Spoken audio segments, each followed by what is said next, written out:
Everyone, कैसे हैं आप लोग। आई होप आप लोग अच्छे होंगे। मेरा नाम ब्रजभूषण हुआ और मैं आप लोगों का स्वागत करता हूं आप लोग के अपने चैनल पर जिसका नाम है ट्रेड विद भूषण। ये वीडियो बेसिकली उन लोगों को डेडिकेटेड है जो आईपीओ में इन्वेस्ट करते हैं। आज की डेट में ऐसे बहुत सारे मैसेज आते हैं कि भाई क्या हम इस आईपीओ में पैसे लगाएं, उस आईपीओ में पैसे लगाएं, और काफी सवाल आ रहा है आईपीओ को लेकर। सो मैं बेसिकली बात करना चाहता हूँ क्या आपको आईपीओ में इन्वेस्ट करना चाहिए।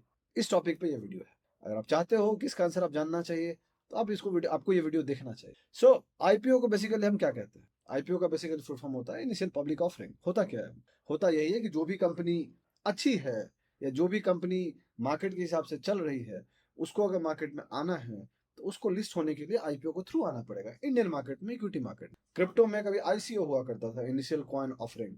अब वो बदल गया है। सो इक्विटी में आईपीओ होता है। आईपीओ पहले भी आता था, आज भी आता है। सो किसी भी कंपनी को अगर इक्विटी मार्केट में लिस्ट होनी है तो उसको आईपीओ के थ्रू ही आना पड़ेगा। एक चीज ध्यान रखिएगा, बहुत सारी कंपनी अच्छी होती हैं, जेन्युइनली अच्छी होती है, जिनके फंडामेंटल्स अच्छे होते हैं, जिनमें सही में दम होता है अच्छा करने। बट जरूरी नहीं कि सारा कंपनी अच्छा होता है। आपको जो भी इफर्ट दिख रहा है जरूरी नहीं अगर वो अच्छा, अगर सब अच्छे होंगे फिर तो कोई बात ही नहीं है। हाँ, वो कुछ क्राइटेरिया जरूर फॉलो करते हैं जिसके कारण वो लिस्ट होते हैं। बट बहुत सारी कंपनी लॉस मेकिंग कंपनी होती है जो आती है। जैसे कि आपके सामने कुछ फेमस नाम लिस्ट हुए थे, जैसे कि पेटीएम लिस्ट हुआ था, नाइका लिस्ट हुआ, मामा अर्थ लिस्ट हुआ जिसको हंसा कंज्यूमर्स में हम बोलते हैं, फिर और भी बहुत सारी कंपनीज हैं जो लिस्ट हुई हैं, राइट ना। ये सब जो कंपनी लिस्ट हुई उसके बाद क्या हुआ, उसके बाद हुआ यही कि वो कंपनी नीचे गई। बहुत लोगों ने इसमें पैसा डाला बिकॉज ये फेमस कंपनीज थी। हुआ क्या, लॉस में बैठे। कार ट्रेड करके कंपनी थी, वो लिस्ट हुई, बहुत नीचे गई।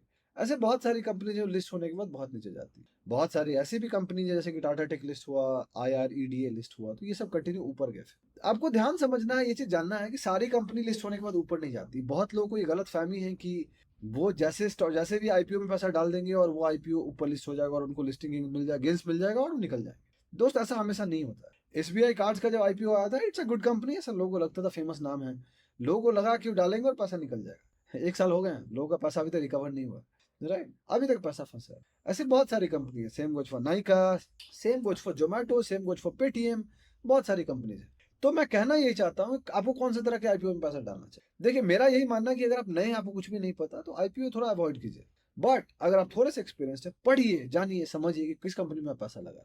रिव्यू पढ़िए, बहुत सारे जगह पर रिव्यू आएगा। उनका मत पढ़िएगा जो पेड रिव्यूज देते हैं, उनका पढ़िएगा जो जेन्युइनली नॉर्मल रिव्यू देते हैं बिना कोई पैसा लिए, ताकि आपको एक न्यूट्रल आइडिया मिल जाएगा क्या है कंपनी का, नहीं का। पढ़ने के बाद आपको ये समझ में आएगा कि क्या आपको उस कंपनी में पैसा लगाना चाहिए या नहीं।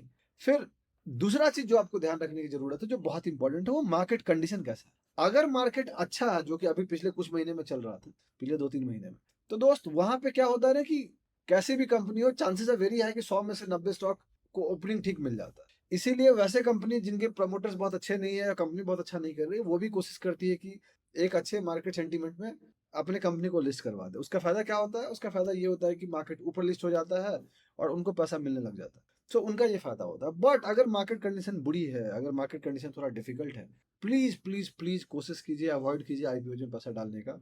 ब्लाइंडली तो मत डालिए, कम से उसमें डालिए जो कंपनी में आपको सही में लगता है कंपनी बहुत अच्छी है और आपको लगता है कि आप कुछ पार्ट लेना चाहते हैं उसमें। होगा क्या, होगा यही कि आप जब ऐसे कंपनी में पार्ट लीजिएगा तो आपको एक लिस्टिंग गेन मिल जाएगा जो शायद आपके लिए अच्छा हो सकता है ना।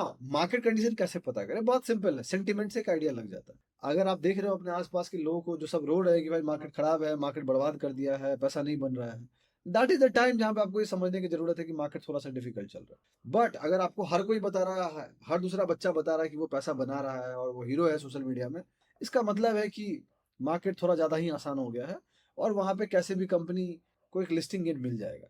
Now the other part is, कैसे भी कंपनी को लिस्टिंग गेन मिल जाएगा इसका मतलब ये नहीं कि 100 में सारी कंपनी को पैसा मिल जाएगा, 100 में 100 कंपनी को मिल जाएगा, वो नहीं है। उस समय अगर आपको कोई कंपनी 50% भी ठीक दिखती है, 60% भी ठीक दिखती है, तो आप वैसे कंपनीज में आईपीओ में पैसा डाल सकते हैं और होगा ये कि आपको एक लिस्टिंग गेन मिल जाएगा और आप उसका प्रॉफिट ले सकते। ध्यान रहे, ब्लाइंडली किसी चीज को, किसी को फॉलो मत कीजिए, चाहे वो कोई हो, मैं हूं या कोई भी हो। किसी को भी फॉलो करने से पहले उसको ये देखिए कि सामने वाला जो बता रहा है कितना जेन्युइन बता रहा है। 2-4 महीने का बैक टेस्ट कीजिए, रेगुलरली 1-2 महीना फॉलो कीजिए, हर एक पोस्ट को देखिए कि वो कितने को डिलीट करता है, कितने को रखता है। इससे आपको एक आइडिया लग जाएगा कि सामने वाला जो बता रहा है वो जेन्युइन है या नहीं, सामने वाला खुद ही जेन्युइन है या नहीं, सामने वाला झूठ बोलता है या सच बोलता है, अपनी गलती को मानता है या नहीं। ये सब देखने के बाद अगर आपको लगता है कि सामने वाला जेन्युइन है, तो उसके व्यूज से आप ले सकते हैं एक आइडिया और फिर उसके बाद आपको जो सही लगता है आप कर सकते। मैं यही कहूंगा कि आने वाला साल जो कि 2024 है, जिस कारण मैं वीडियो बना रहा हूँ, वो थोड़ा सा डिफिकल्ट होएगा आपके लिए। इसलिए ब्लाइंडली किसी भी आईपीओ में पैसा ना डालें, सोच समझ के डालें। जो कंपनी सही में अच्छी है, जो कंपनी ने सही में खुद को प्रूफ किया, जिस कंपनी के रिजल्ट अच्छे आते रहे हैं, वैसे कंपनी में पैसा डालने में कोई प्रॉब्लम नहीं है।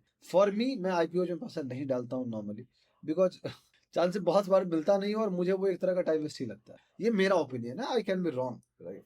अभी तो नहीं डाल रहे हैं, आने वाले टाइम में देखूंगा कभी डालने को। बट अगर मुझे कोई कंपनी जेन्युइनली अच्छी लगती है, जो आती है, तो मैं कोशिश करता हूँ कि जब वो थोड़ा सा कॉन्सोलिडेट हो जाता है और जब मेरे को डेटा मिल जाता है, तब मैं उसको खरीदता हूँ।